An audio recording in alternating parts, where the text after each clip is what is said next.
যে আজকে আমরা এখানে সবাই মিলে একত্রিত হয়েছি এবং রাস্তায় দাঁড়িয়েছি আমার ভাগিনা মোহাম্মদ ইসমাইল গত ৮ তারিখে শ্যামপুর ৯ নং ওয়ার্ডের বাসিন্দা কুখ্যাত মফিজ এবং সবুজ এবং সাগর এরা মিলে অন্যায়ভাবে সবুজ সহ আমার ভাগিনাকে নির্মমভাবে কুপিয়ে হত্যা করেছে এবং তাদের পরিবারের আরও ৮ জন সদস্যকে তারা এভাবে পিটিয়ে আহত করেছে। তারা ভোলা হাসপাতাল বরিশাল হাসপাতালে চিকিৎসাধীন অবস্থায় আছে এবং যে ইসমাইল হত্যা হয়েছে তার স্ত্রী আছে, তার একটি 7 মাসের বাচ্চা আছে, যে বাচ্চাটা বাবাকে বাবা বলে ডাকতে পারে না, বাবা তার স্নেহ মমতা তার মেয়েকে দিতে পারে না।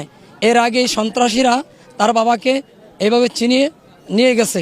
আজকে আমাদের একটাই দাবি, এই সমস্ত সন্ত্রাস যদি এলাকাতে থাকে তাহলে এরা দিন দিন সন্ত্রাস করতে করতে করতে করতে আরও এদের প্রশ্রয় বেড়ে যাবে এবং এলাকার জনগণ তাদের ভয়ে এলাকা ছাড়তে বাধ্য হয়।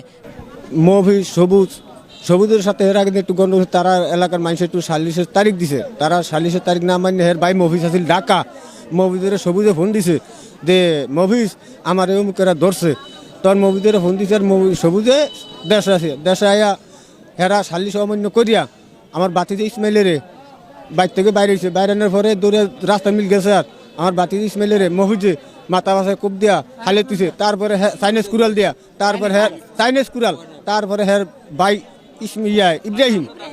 আমাদের দাবি যে আমরা শুধু ফাঁসি চাই, ফাঁসি ছাড়া কিচ্ছু চাই না, আমরা সবাই শুধু ফাঁসি চাই। আমরা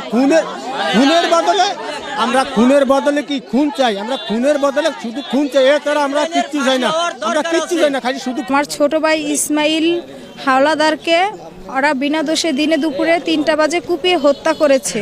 আর একটা 7 মাসের বাচ্চা আছে, এই বয়সে বাচ্চাটার বাবা ডাকতে পারে না, আর সে বাবা হয়েও সন্তানের কাছ থেকে বাবা ডাক শুনতে পারে না, তার আগে ওরা আমার ভাইকে কুপিয়ে হত্যা করেছে। কিন্তু এই কাজটা ওরা কেন করেছে, বাংলাদেশ সরকারের কাছে আমাদের এতটুকুই আবেদন, আমরা এটা সঠিক বিচার চাই।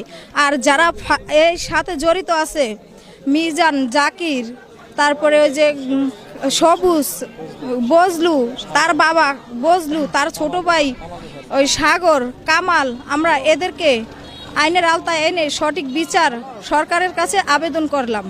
আমরা এটার ফাঁসির দাবিতে আজকে আমরা এখানে দাঁড়িয়েছি।